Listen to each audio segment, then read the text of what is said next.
Riot Chapter 19. The next day, a ragged curtain of gray hung above the southwest edge of town. After school, Brian biked with the other twins to the senior center apartments, dropped them off, and stopped at the library. Then he biked around town, weaving up and down the streets, pumping his pedals so fast that his thighs burned. How could he face Dad? A late afternoon wind whipped against his face and carried the smell of smoldering giant bonfire. Finally, Brian forced himself to bike toward the courthouse and jail. In front of the red brick building, he hopped off his bike, pushed down his kickstand, and shoved his hands in his pockets. All day at school, kids had talked about the riot, but Brian had kept his mouth shut, and when he sat with Kyle and Chelsea at lunch, he was grateful that no one mentioned his father. He kicked a stone off the sidewalk and sent it skittering beneath the sumac bushes. Next to a reserve sign, a dark car with the words Federal Bureau of Investigation was parked. The FBI? Was the riot something they were getting involved in? Brian inhaled deeply. He pushed his shoulders back and opened the glass door to the Kuching County law enforcement, wondering how many men, besides his father, were behind bars.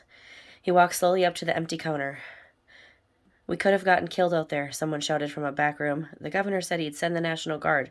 So where were they?" "Good question," someone else replied. "One thing's certain. Crossing state lines means FBI involvement now. We'll need their help making arrests." Brian pressed the top of the silver bell. Ding! A uniformed man with a sucker in his mouth came from the hallway. Noticing Brian, he removed the red sucker and frowned. Shadows circled his eyes, hoping it's important. "I came to see my dad," Brian said, his voice in a shade above a whisper. His mouth was dry and his stomach hollow. "Name?" The sucker went back in the man's mouth. Brian swallowed.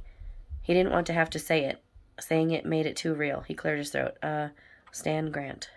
This way." Brian followed, climbing a flight of stairs and running his hand along the steel railing. In the waiting room, the officer lifted a tan phone from the wall. "Family visitor to see Stan Grant," he said. Behind the wall of glass, a woman with brown curls sat in a room filled with control panels and monitors. The woman studied Brian. Lights flickered behind her. "You'll have to leave your backpack here," she said through a speaker. A metal drawer clunked open, almost into Brian's knees. "But I have some books for my dad." She nodded. "That's fine. We'll get them to him when you're done visiting." The drawer shut, swallowing Brian's backpack. The woman pushed a button and the officer opened a nearby door marked jail. First, the officer quickly frisked Brian's sides. Then he led him toward a well-lit booth with mesh wire, bulletproof glass.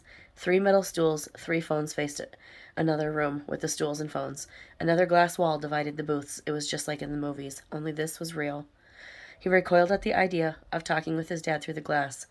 With a sweaty palm, he touched the window and sat down. He wanted to hide. "Ted," came a familiar voice from the hallway. Brian looked out. It was Sheriff Hunter. "This once," the sheriff told the officer, motioning toward the booth. "Let's make an exception." The officer returned. "Come on," he said, and he led Brian to another room marked attorney and clergy.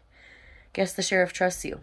The room was filled with green vinyl lounge chairs, a table, pop and candy machines, a dusty plastic hanging wall plant. "He'll be here soon." Brian stood in the middle of the room. The tournament game flashed in his mind. Start of the third period. They were ahead 4-5. Brian raced out on the ice. Stick ready, fired up. He held his stick down, facing off at center. The referee dropped the puck between Brian and the opposing player. Brian rammed his stick at the puck, missing it.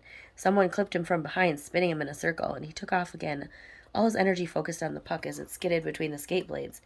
He darted after the puck with his stick, stole it, and slammed it across the white ice, straight toward the net, right corner, under the goalie's nose. The moment the crowd went crazy, Brian noticed the goalie, familiar red and white uniform.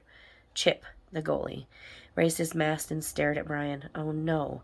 By mistake, he had scored on his own team. Eyes burning, head down, Brian skated slowly off the ice. How could he have been so stupid? He pushed through the swinging half door into the player's box. "Good one," said Kyle. "I bet they appreciate that."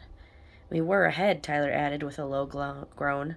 Dad rested his hand on Brian's padded shoulder, stopping him from sitting down on the bench. "Listen up," he said, looking Brian straight in the eyes. "We all make mistakes sometimes." "Not like that," Brian shouted back.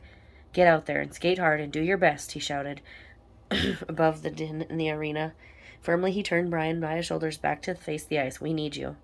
In the last 4 minutes of the game, Brian fired 2 winning shots. The crowd cheered. Mom and the twins waved red flags from the front row. They had won 7-5. Footsteps filled the hallway. Brian turned. Dad stood in the doorway. His face was shaved, his dark hair combed. "Hi, Bri," he said, his voice warm but uncertain. "You go ahead and visit," the officer said. "I'll let you know when your time is up." Brian glanced at his father, who framed the doorway looking at him. "May I come in?" his father asked, adding a chuckle that fell flat. Brian looked away. He wanted to look at his father in the eyes, but he couldn't. He walked over to the barred window and stared at the freckles in the glass. Chewing the inside of his lip, Brian kept his hands in his pockets. "I brought a few books," he said. "2 Sherlock Holmes mysteries, a Star Trek book, and another one called Coaching Hockey. I thought you might want something to read." Vinyl squeaked as his dad sat down. "Thanks." Brian didn't move. "Putting the wrong people behind bars," Dad said. "It's not justice at all. Arresting the wrong people in this one, that's what I say." Brian's neck and face burned hot. He couldn't take his father's blustering. He looked at his own eyes in the tinted glass, a glass that you could see through, but others couldn't see in. He had to tell his father the truth. He had to be honest. Brian couldn't stand it anymore. "Dad," he said, "I was there. I saw it all." The room was quiet except for muffled voices from somewhere else in the building. Brian waited for an explosion. "You were there?" Dad's voice came quietly. Brian nodded, gazing out the window. "Well?" Dad seemed to force cheeriness into his voice. "What'd you see?" "Everything," Brian whispered. His neck and shoulders tightened. "You."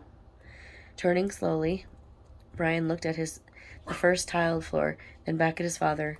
Dad shifted in his chair. He held his head in his hands. Now that Brian had started, there was no turning back. He spoke in a rush. "I was in the field across the street. And now I have this problem because I had the video camera and I got it all." His voice rattled. "I got everything on tape."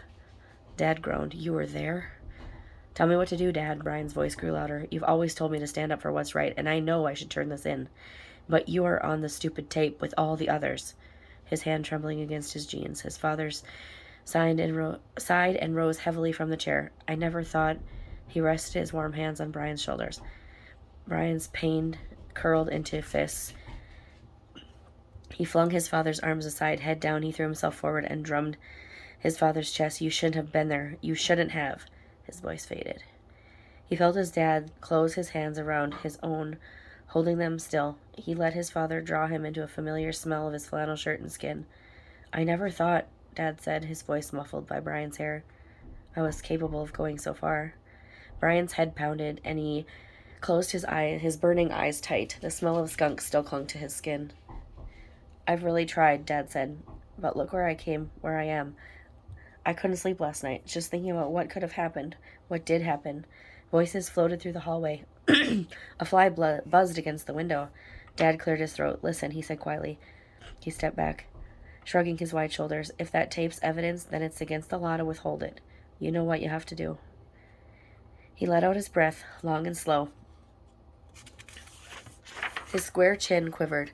"More important, Bri, is what I've done to you. You stood by me. You even wrote that letter to the paper, and I let you down big time." "It's not just you, Dad," Brian said. "I threw stones at the guards too, all on my own." Brian hugged his father fiercely, forcing the hot ball rising in his throat. He knew he had changed, grown in ways he couldn't fully understand, in ways he couldn't explain to his father. Someday he'd figure it all out, and someday he'd tell his dad to get back out there and try again. But not right now. Not yet. Some things would take time.